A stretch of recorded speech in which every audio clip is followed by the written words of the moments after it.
Well, we are on the start line here in Salt Lake City, Utah. It is the first time we've ever been to this track, which is definitely going to make for amazing racing. This is the Racer X Motocross Show, brought to you by motorsport.com, and I'm Georgia Lindsay. You can't ask for much more contrast in motocross racing than the last two events. First, it was all about old school a week ago at Unadilla, and now it's new school racing on a man-made surface at Miller Motosports Park. How would it turn out? Let's get to the highlights. It's the Racer X Motocross Show, presented by motorsport.com. So it's the Built Ford Tough Utah National. Miller Motorsports Park has hosted a lot of big-time motorsports events in the past, but this is its first motocross.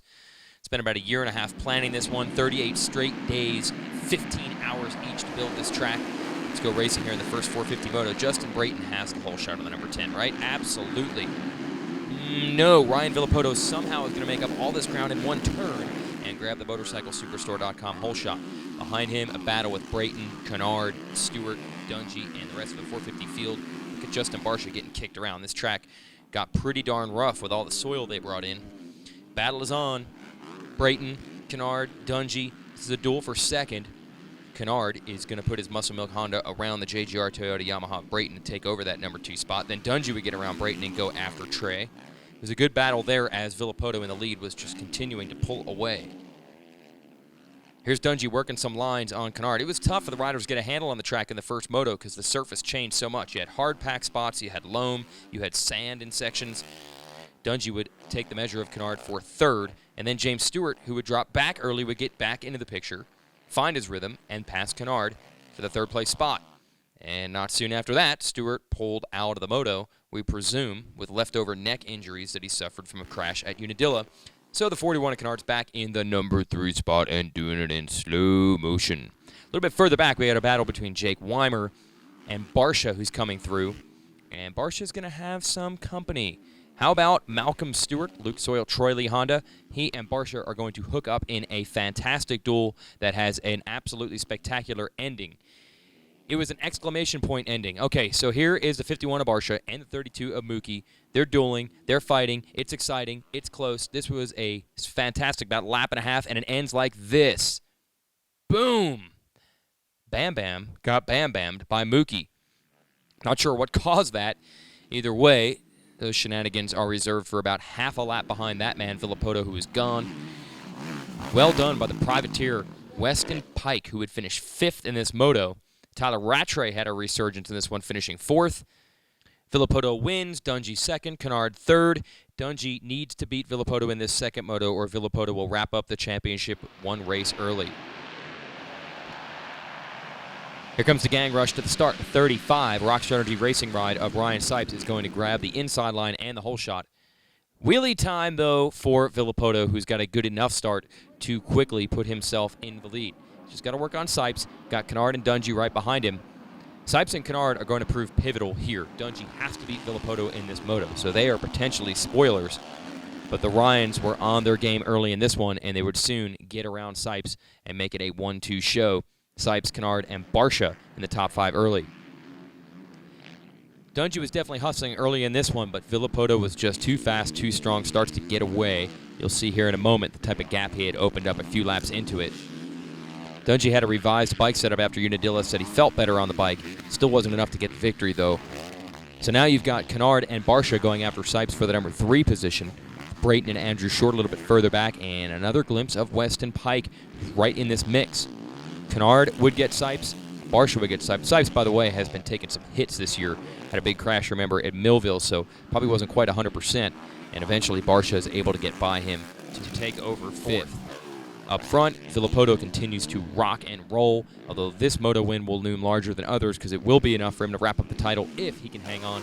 Dungey doing everything he can to keep the heat on him, but he was not able to do so.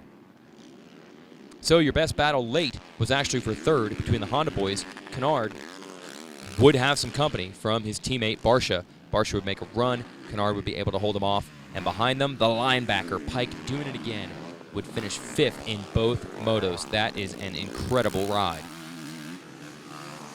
Barcia would end up 4th. Kennard 3rd, 3-3 in the day for 3rd overall. Rattray at one point was in this mix also going for 5th, but he would end up running into problems late in the race. Here's Dungey. He can't catch Villopoto because he's going in slow motion. No, just because Villopoto's too darn fast, and there you see the pit board from his mechanic, Mike Williamson. He's going to be champion in 450 Supercross and Motocross in the same year once again. Ryan Villopoto, a spectacular way to end this series. 4 straight moto wins, surging toward the championship. Had a good crowd on hand. They said about 21,000 here to cheer on RV, who also won his Supercross title in Utah earlier this year. There's a congrats from the full Monster Energy Kawasaki crew. Dungey bummed to hand the #1 plate over. Villopoto certainly happy to get it back. And the fans here get a little history as they watch their first ever 450 National Moto and overall winner in Utah. Let's go to the 250s. A nice day to go racing. Ken Roczen seems to enjoy it here at Miller Motorsports Park. So does Zach Osborne.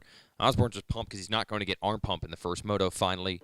He's placebo-affected his way out of it by changing handlebars. Let's go racing here in this first 250 moto. Got an uphill start that quickly winds its way down. You've got a whole bunch of Geico Hondas in the mix, and one lone Monster Energy Pro Circuit Kawasaki of Martin Davalos, who will pass them all to grab the motorcyclesuperstore.com hole shot. But then Bogle in the 34 and Osborne in the 338 would get around him. Told you Osborne is more comfortable in the first motos now, as he led a couple of laps early. Eli Tomac, a bad start. And who is this 292, a 3-digit Kawasaki rider? Wait a minute. That's the Adam Cincerillo we thought we would be seeing all season long. Finally finding his stride here. He'd pass Bogle to take over second. Uh-oh. One little mistake opens the door for Tomac, who moved from 7th to 2nd to 1st in a matter of just a few laps. He is incredible right now. Osborne would do his best to keep his teammate in sight. Cincerillo back there behind him. Bogle, Davalos, and watch Will Hahn right here. Ooh, hang on to that thing, brother.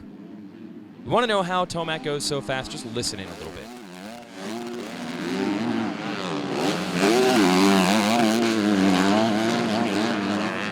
The man won't be on a 250F for long, so you got to enjoy these sounds before he's on the big bike next year.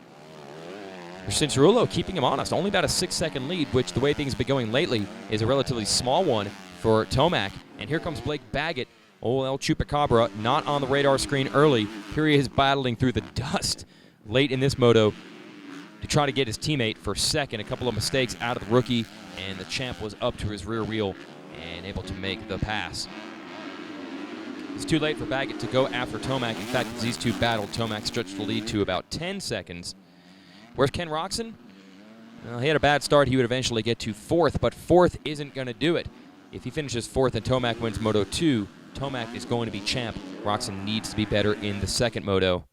Uh-oh. They're doing it in slow-mo. That means Tomac's got another moto victory. Moto 2, Tomac has the target on his back, but he's prepared. See, he brings a bulletproof vest down to the gate for Moto 2. By the way, if he wins this moto and Ken Roczen does not finish second, the title is Tomac's. What about AC? Can he follow up his podium performance in Moto 1 with one in Moto 2? We like to call this part of the show foreshadowing.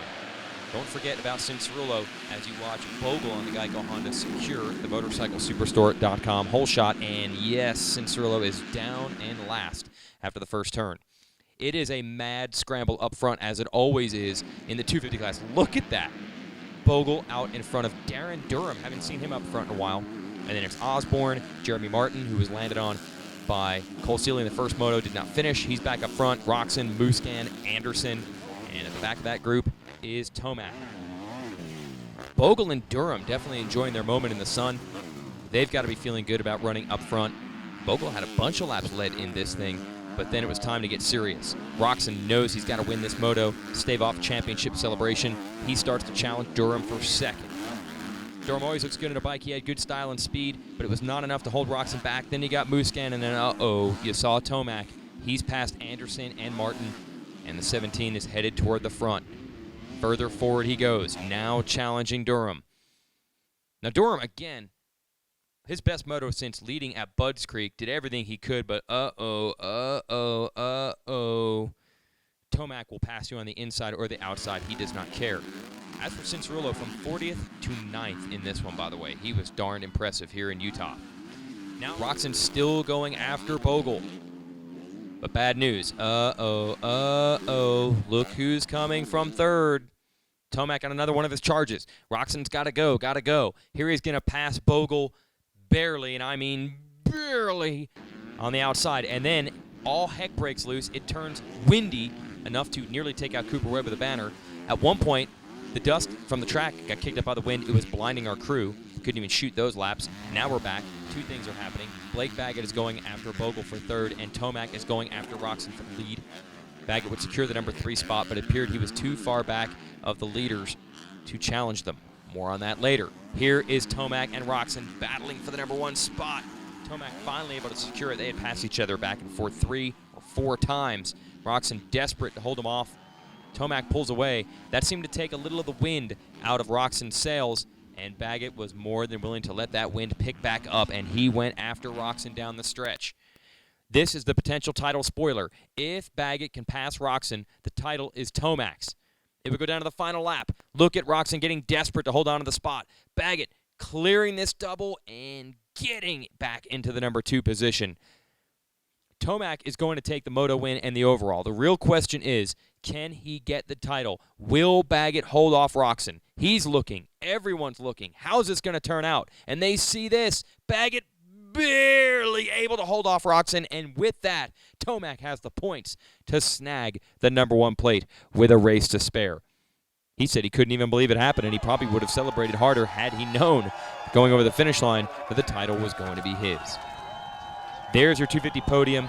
Baggett and Roxon second and third, but the victor on the big scale is Tomac with his first AMA National Championship. Georgia Lindsay caught up with Eli to see what it's like to be champ. Eli Tomac, the end of a very long, dusty day, but you're walking away with that number 1 plate, championship. It has not sunk in. As you just said in the press conference, you're way too chilled right now. Yeah, I mean, for me right now, my energy level's like way down here, so I just need to go get some food, and then we'll have a good time tonight and tomorrow. Well, your season, especially the second half of the season, was flawless. Every interview I've done with you, I haven't really known what to say because you've just been riding insane. You're getting to that Villopoto level now. You really are, and it takes years to get to that. You were great last year, obviously, but what changed this year? Man, I just say putting everything together and experience. You can't beat that, with bike setup, training, and just getting older and stronger and wiser. So when you put all those things together and make it happen and have a little bit of luck on your side, that's what comes. And Motocross Nations, obviously, we'll quickly touch on that. You are picked for the team. You walk away with the championship as well today. That's basically your next big aim. What's your thoughts going into Tuchenthal? I'm really excited for that, just because you get to race against different competitors and some of the other best guys in the world also. So hopefully we can go there and claim the USA as the number 1 guys, and bring the trophy home. Well, congratulations, Eli Tomac, the 250 winner here today, and the first time as well, Salt Lake City in Utah. Congratulations. Good luck at the Motocross of Nations. This is the Racer X Motocross Show, brought to you by motorsport.com.